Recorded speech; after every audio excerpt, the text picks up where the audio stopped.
क्षेत्र दर्शन मात्रेण प्राणिनाम नास्ति पातकम। प्राणी मात्र के पापों को क्षमा कर मोक्ष प्रदान करने वाले बद्रीनाथ जी के लिए यह कथन अक्षरशः सत्य प्रतीत होता है।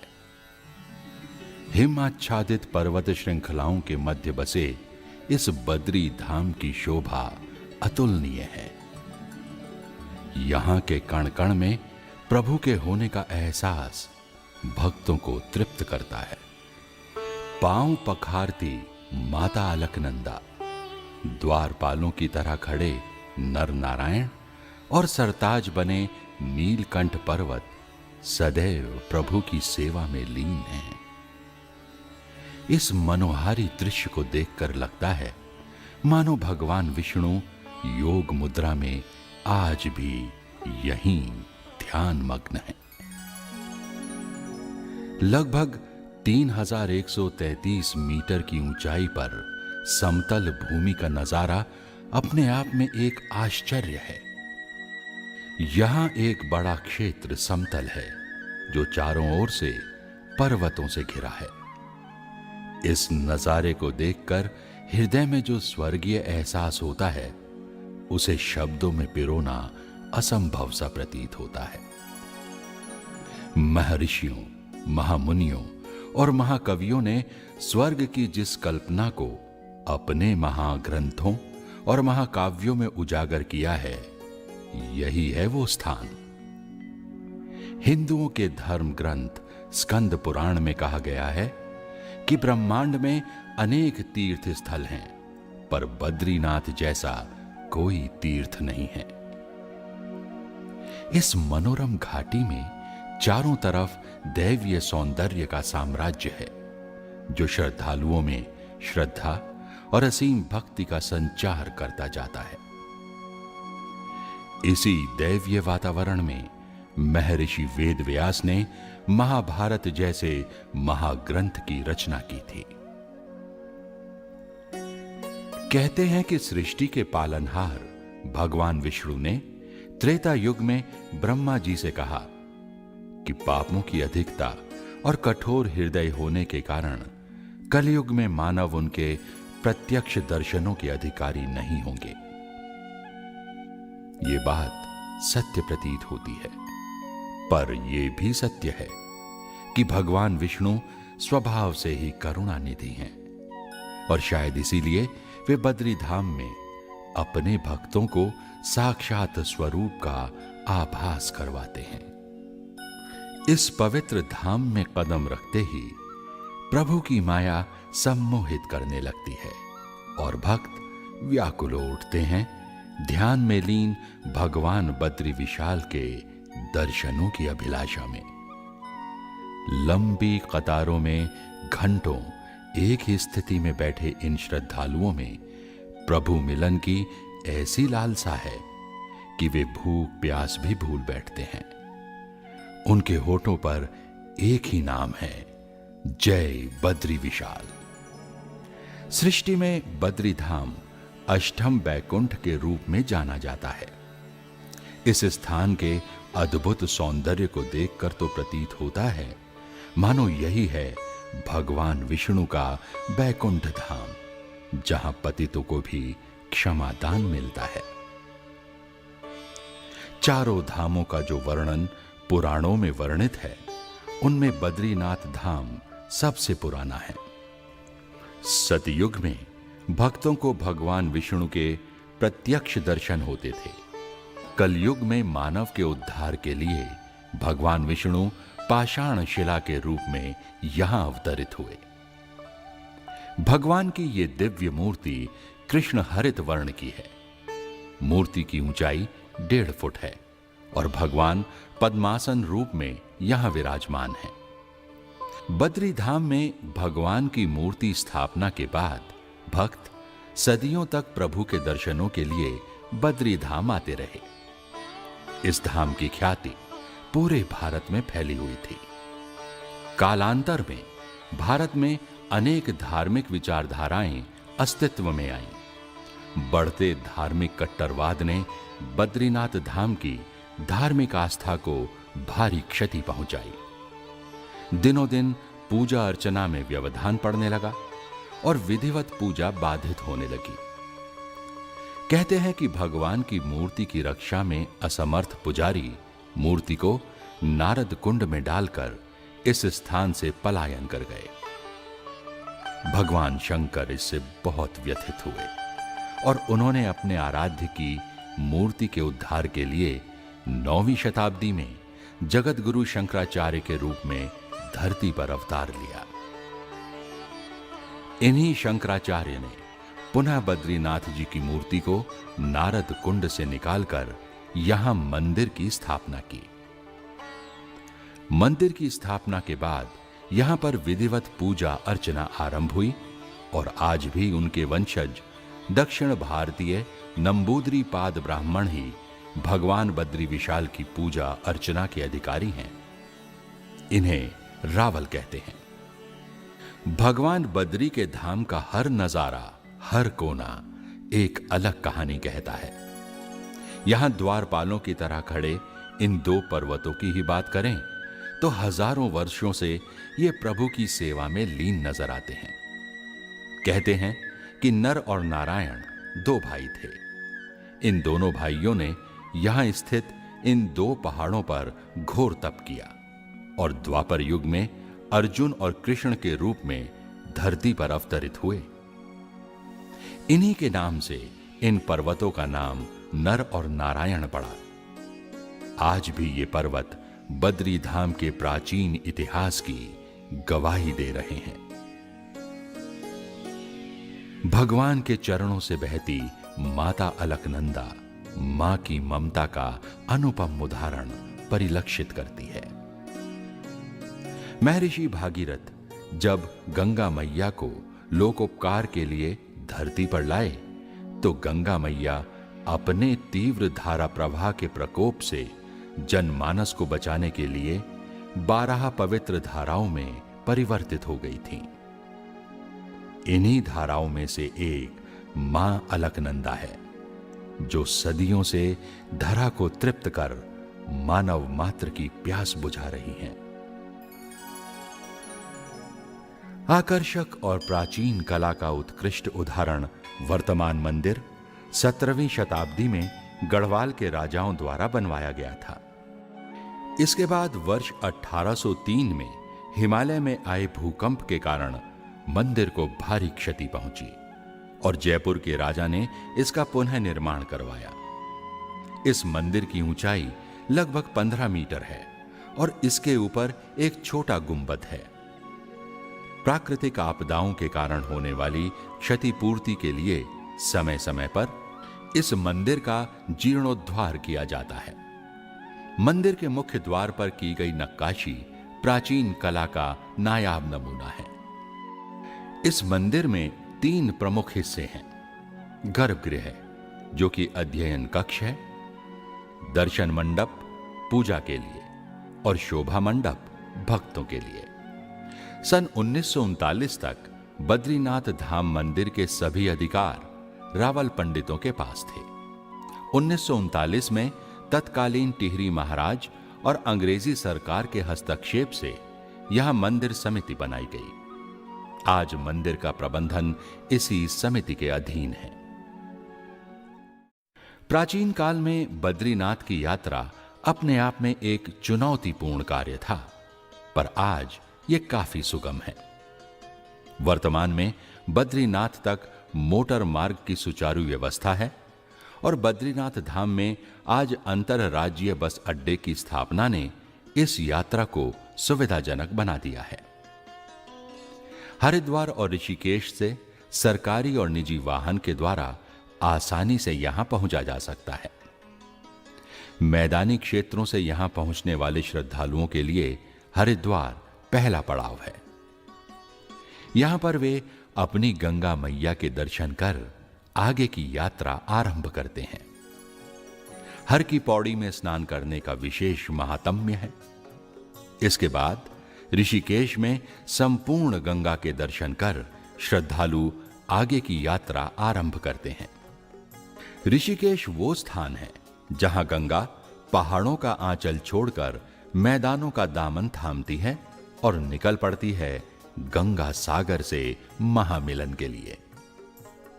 यद्यपि बद्री धाम के लिए मोटर मार्ग की सुविधा है, परंतु आज भी कुछ ऐसे भक्त हैं जो बद्रीनाथ की पूरी यात्रा पैदल ही करते हैं। इन भक्तों में ऐसे सन्यासियों की संख्या अधिक होती है जिन्होंने संसार से नाता तोड़ प्रभु से ही नाता जोड़ लिया है। इनके दृढ़ संकल्प को देखकर लगता है कि प्रभु की शक्ति सचमुच अपरंपार है। ऋषिकेश में स्नान के बाद श्रद्धालु बढ़ते हैं अपने आराध्य के धाम की ओर।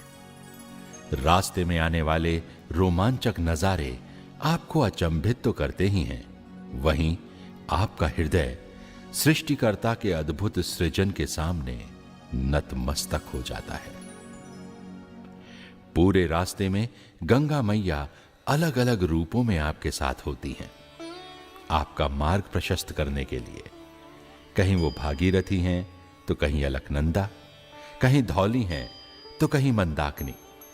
हर रूप में मैया के आंचल से ममतामयी धारा प्रवाहित होती है जो सदियों से जनमानस की प्यास बुझा रही है। इस संदेश के साथ कि निरंतर गतिमान रहो, मंजिल अवश्य मिलेगी। मार्ग में आने वाले 5 प्रयाग कहते हैं, एक दूसरे से मिलकर ही आप मजबूत बनोगे। इन प्रयागों में सबसे पहले हैं देव प्रयाग। यहां भागीरथी और अलकनंदा का मिलन होता है और ये बनती हैं पाप नाशिनी जीवनदायिनी गंगा मैया। श्रद्धालु यहां गंगा मैया का आशीर्वाद लेकर आगे बढ़ते हैं। श्रद्धालुओं का अगला पड़ाव है श्रीनगर। यह स्थान इसके ऐतिहासिक महत्व के लिए जाना जाता है। गढ़वाल क्षेत्र की प्राचीन राजधानी यहीं पर थी। अनेक शैक्षणिक और औद्योगिक संस्थानों ने इस क्षेत्र को एक अलग पहचान दी है। टेढ़े मेढ़े घुमावदार रास्तों और प्राकृतिक सौंदर्य का आनंद उठाते भक्त पहुंचते हैं रुद्रप्रयाग। यहां पर अलकनंदा और मंदाकिनी का संगम होता है। यहां भगवान रुद्रनाथ और चामुंडा देवी के मंदिर हैं। माना जाता है कि भगवान रुद्रनाथ जी के नाम पर ही इस प्रयाग का नाम रुद्रप्रयाग पड़ा। यह श्रद्धालुओं का विश्राम स्थल भी कहा जा सकता है। आगे का रोमांचक सफर तय करने के बाद आप पहुंचेंगे कर्णप्रयाग। कर्णप्रयाग में अलकनंदा और पिंडर नदी का संगम होता है। यहां पर माता उमा और दानवीर कर्ण के मंदिर हैं। अगला पड़ाव नंदप्रयाग, जहां पर नंदाकिनी अलकनंदा से मिलती है। इसके बाद लगातार घुमावदार पहाड़ी रास्ते और हरे भरे पर्वतों के नजारे आपका स्वागत करते नजर आएंगे। इन्हें देखकर आपकी नजरें पल भर के लिए ठहर जाएंगी और आपका मन कह उठेगा, लाजवाब। अब जिस कस्बे में आप पहुंच रहे हैं वहां का नजारा तो सचमुच विलक्षण है। यह है जोशीमठ। यह स्थान श्रद्धालुओं का एक अहम पड़ाव है। यहीं पर जगतगुरु शंकराचार्य ने मठ की स्थापना की थी। बद्रीनाथ के कपाट बंद होने पर शंकराचार्य जी की गद्दी यहां पर लाई जाती है। इस कस्बे की खूबसूरती निहारने के लिए आपको कुछ क्षण यहां बिताने होंगे। इसके चारों ओर ऊंचे ऊंचे पर्वत जैसे अपने सौंदर्य पर इतरा रहे हों। दूर बद्रीनाथ धाम जाती सड़क का नजारा आपको रोमांचित कर देगा। उतराई उतरने के बाद फिर एक बार हम स्वयं को पाते हैं मां अलकनंदा की गोद में। फिर 2 नदियों का संगम, यह है विष्णु प्रयाग। यहां पर अलकनंदा मिलती है धौली गंगा से। धौली गंगा का पानी सदैव मिट्टी के रंग का होता है, इसीलिए इसे धौली गंगा कहते हैं। यहां पर प्राचीन विष्णु मंदिर है और विष्णु कुंड में श्रद्धालु स्नान करते हैं। विभिन्न पड़ावों को पार करते हुए श्रद्धालु अब पहुंचते हैं पांडुकेश्वर। कहते हैं पांडुकेश्वर को पांडवों के पिता पांडु ने बसाया था और पांडव यहीं पैदा हुए थे। ये वही स्थान है जहां बद्री विशाल शीत ऋतु में वास करते हैं। बद्रीनाथ धाम में भारी हिमपात के कारण अक्टूबर माह में कपाट बंद हो जाते हैं। इस दौरान बद्रीनाथ जी की पालकी परंपरा के अनुसार पांडुकेश्वर लाई जाती है। इसके पश्चात कपाट खुलने पर बद्रीनाथ जी की पालकी और शंकराचार्य जी की गद्दी को संपूर्ण विधि विधान के साथ बद्रीनाथ धाम ले जाया जाता है। यह नजारा अपने आप में अद्भुत रोमांच लिए होता है।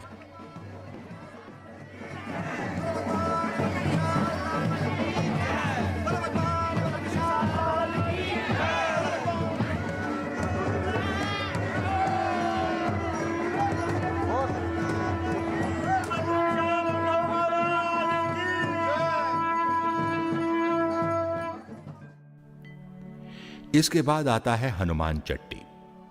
कहते हैं कि जब हनुमान जी लक्ष्मण के लिए संजीवनी लेने हिमालय आए थे तो यहां पर रुके थे। मार्ग में आने वाले धार्मिक स्थलों के दर्शन जहां आपको भाव विभोर करते हैं, वहीं ऐतिहासिक स्थलों का नजारा आपको प्राचीन काल की गहराइयों में ले जाता है। इन्हीं अनुपम नजारों को अपने मस्तिष्क में संजोते हुए आप पहुंचते हैं उन करुणानिधि के धाम जो भक्त वत्सल हैं, दया की मूर्ति हैं और भक्त की पुकार पर दौड़े चले आते हैं उनके कष्टों को हरने। वे स्वयं ही कहते हैं कि मैं तो भक्त के वशीभूत हूं। इन्हीं परम कृपालु के धाम में हर ओर इन्हीं की महिमा छाई है। कण कण में इन्हीं का वास है। यहां पहुंचते ही तप्त कुंड आपकी थकान मिटाने के लिए आपको प्रभु की ओर से आशीर्वाद स्वरूप प्रस्तुत है। इस तप्त कुंड में स्नान करते ही सैकड़ों मील की थकान पल में न जाने कहां गायब हो जाती है और रह जाती है यौवन भरी ताजगी। अब तो बस एक ही धुन रह जाती है कि उन दया निधान, कृपा निधान का इन आंखों को झलक मिल जाए और हम इस भव सागर से पार हो जाएं। आखिर वो क्षण भी आ ही गया जिसकी भक्तों को बरसों से साध थी। प्रभु के धाम में हिंदुओं के आराध्य अनेकों अन्य देवी देवताओं के भी यहां मंदिर हैं, जो हिंदू धर्म की अनेकता में एकता के प्रतीक हैं। यहीं पर अलकनंदा के किनारे ब्रह्म कपाली है। ये वो स्थान है जहां लोग अपने पितरों की मुक्ति के लिए पिंड दान करते हैं।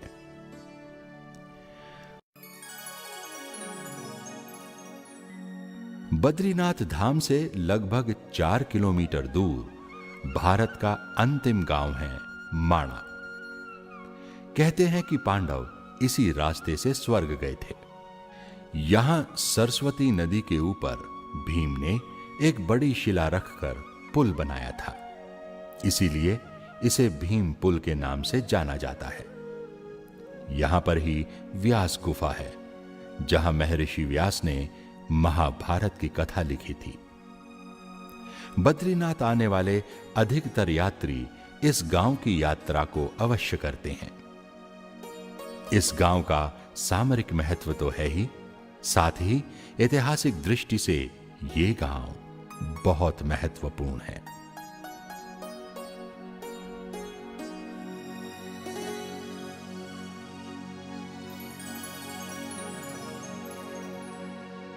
आनंददायी, पापनाशक, मोक्षदायी पवित्र बद्री धाम का हर कोना, हर नजारा अद्भुत दृश्यों से भरा पड़ा है।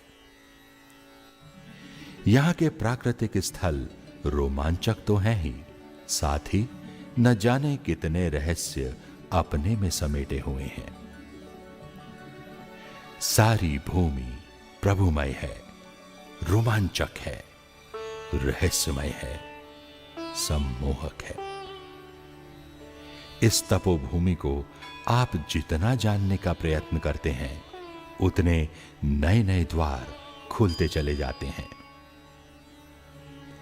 धन्य हैं वो लोग जो इस पावन धाम के दर्शन पाते हैं।